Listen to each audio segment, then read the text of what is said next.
Office এসেছি আজকে অনেক দিন পরে। তো চলো একটু কাজ বাজও করে নিই, ভাবলাম আপনাদের সাথে একটু দেখা করে নিই। এখন সেরকম কেউ নেই অফিসে, কারণ আমি খুব লেটে এসেছি। আমি অনেকবার ভেবেছি তোমাদের সাথে আমার অফিসের একটা ব্লগ শেয়ার করবো, কিন্তু সত্যি বলতে যেদিন অফিস যাই সেদিন কাজ করতে করতে এত অকুপাইড হয়ে যাই যে কিছু যে দেখাবো সেটা আমি ভুলে যাই। আর যখন ফেরত আসি তখন মনে হয় যা কিছুই তো দেখানো হলো না।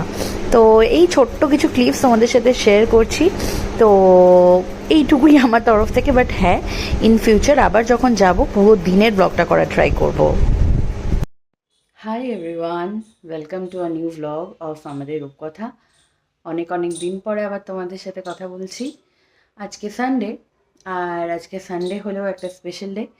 দীপম এখন এই মুহূর্তে কলকাতায় নেই, ও ব্যাঙ্গালোরে। বাট আজকেই ও আবার রিটার্ন করছে। তো অফিসের জন্য ওকে এখন থাকতে হচ্ছে বেশ কয়েকটা দিন ওখানে। তো আসা যাওয়ার মধ্যেই রয়েছে, তো আজকেও আসছে। তো সকালবেলা আমি উঠে পড়েছি, বিছানা টিছানা সব সুন্দর করে ঝেড়েছি, তোমাদেরকেও দেখাচ্ছি। আর সাথে আমি আমার ব্রেকফাস্ট নিয়ে বসে পড়েছি।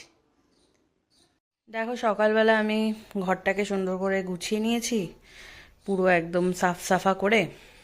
আর এই যে এটা আমার সকালের আজকে ব্রেকফাস্ট, ডিম সেদ্ধ আর একটু সটেড ব্রোকলি। তো চলো খেয়ে নেওয়া যাক। আমি স্নান টান করে নিলাম, আর দীপমের জন্য ওয়েট করছি।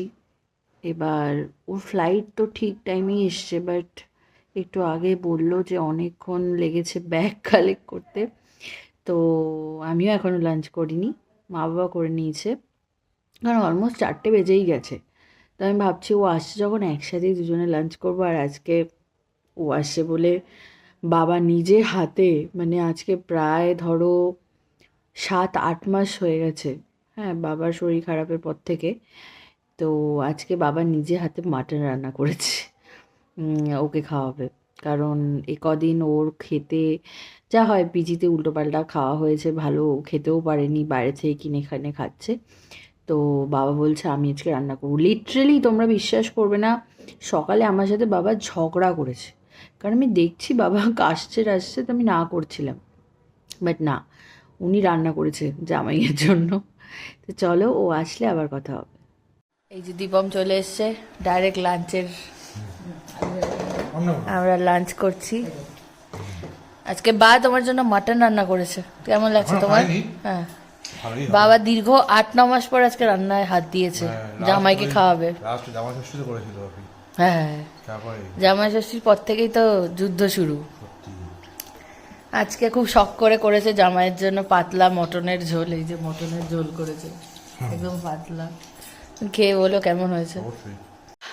এখন আমরা প্রচণ্ড ঘুমিয়ে পড়েছিলাম, তো এখন উঠলাম, কারণ তোমাদেরকে বলা হয়নি আজকে আমাদের পাড়াতে একটা ছোট পিকনিক আছে। মানে আমাদের এখন পাড়ার যে পিকনিকটা, যেটা আগে আমাদের বাইরে নিয়ে যেরকম হয় পিকনিক, বাইরে নিয়ে গিয়ে বাসে ফাসে করে যেতাম, বাট এখন এটা আমাদের পাড়ার মধ্যেই হয়, মানে ক্লাবের মধ্যেই হয়।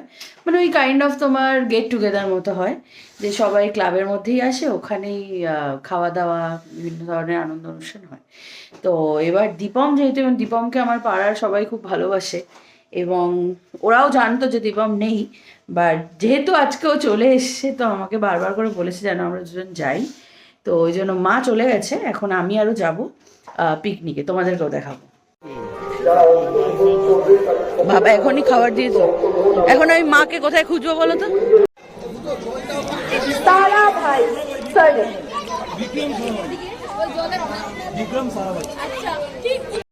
এই পিকনিকের মাঝখানেই আমরা হঠাৎ চলে গেছিলাম আমার এক বন্ধুর বাড়ি, কারণ সেই জায়গার অ্যাট্রাকশন এই তো কুট্টুস। তোমরা দেখতেই পাচ্ছ, কুট্টুসকে আমি খুবই ভালোবাসি। ও এইটা হচ্ছে আমার বন্ধু সৌরভ, তো ওর বাড়িতেই চলে গেছিলাম, কারণ ওর সাথে অনেক দিন আমাদের দেখাই হচ্ছিল না। And he was also very excited to meet Deepam after so long. তো দীপম যেহেতু আজকে এসেই গেছে, তো আমি বললাম চলো ওর সাথে দেখা করে নিই, অনেক দিন ধরেই বলছে যে দীপম এলে দেখা করবো। তো ওই জন্যই ওর বাড়িতে গেলাম। আর ওর ভাগ্নিও ছিল আমাদের সাথে, খুব মিষ্টি। আর কুটুসের সাথে কিছুক্ষণ আমরা দারুণ এনজয় করে নিলাম। ও একটা ছোট্ট বাচ্চা, ওর 1 বছরও হয়নি এখনও। ও দারুণ, মানে খুব ওয়েল মেনটেন ডগ, আর আমাদের সাথে গেলে ও ভীষণ এনজয় করে।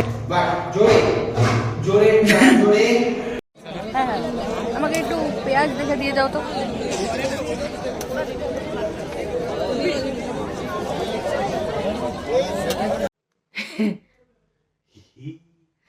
আমরা তো ক্লাব থেকে ডিনার করে চলে এলাম, ভালোই আমাদের খাওয়া দাওয়া হলো, বেশ সবার সাথে একসাথে বসে খেলাম। দীপক এখানে কি করছে, কি করছো তুমি?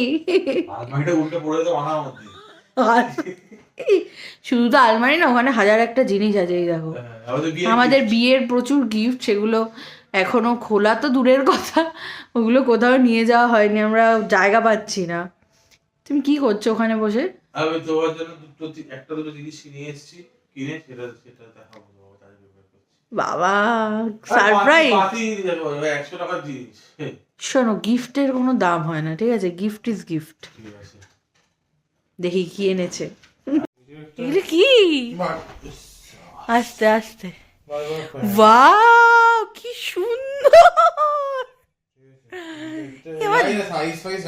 আর হয়ে যাবে, হয়ে যাবে, হয়ে যাবে। বাবা বাবা কি সুন্দর। আমার বরটা এত ভালো। এটাও তো কি সুন্দর, কি ভালো হয়েছে। Thank you.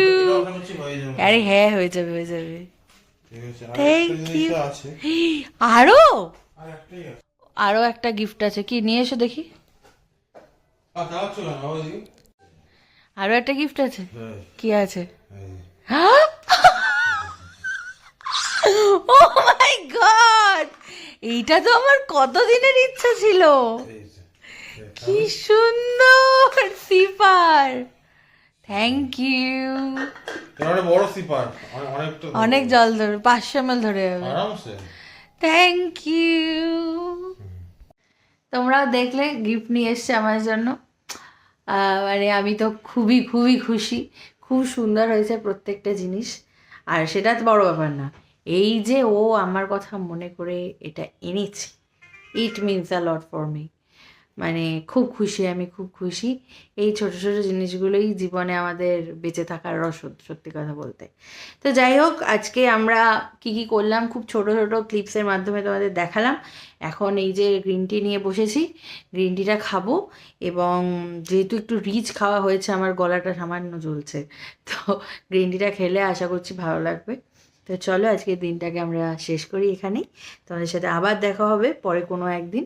তো এখন আপাতত সবাইকে জানাই টাটা, গুড নাইট, টেক কেয়ার। ব্লগের শেষে আবারও তোমাদের দেখাচ্ছি আরও একটা অফিস ডেজ। এই দিন আমি একটু আশেপাশের কিছু ক্লিপিং করে রেখেছিলাম, ভাবছিলাম একটা ব্লগে দেবো, বাট যেহেতু ওই যে আবারও স্ক্যাটার্ড ওয়েতে আমি ভিডিওগুলো নিয়েছি, তাই ভাবলাম এই ব্লগের শেষেই অ্যাটাচ করে দিই। দেখো খুব সুন্দর গার্ডেনিং করেছে আমাদের অফিসে, মানে শীতকাল বলেই হয়তো দারুণ দারুণ ফুল ফুটেছে। এই জায়গাটা তো দেখতে এত অপূর্ব লাগছিল যে আমি আর ক্যাপচার না করে পারলামই না।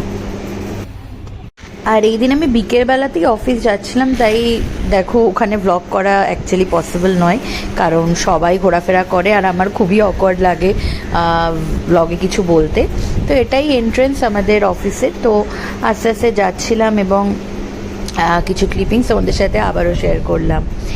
আর আমার ডেস্ক একটা পার্টিকুলার জায়গা আছে, একদম কর্নার সিট, আমার খুবই ভালো লাগে।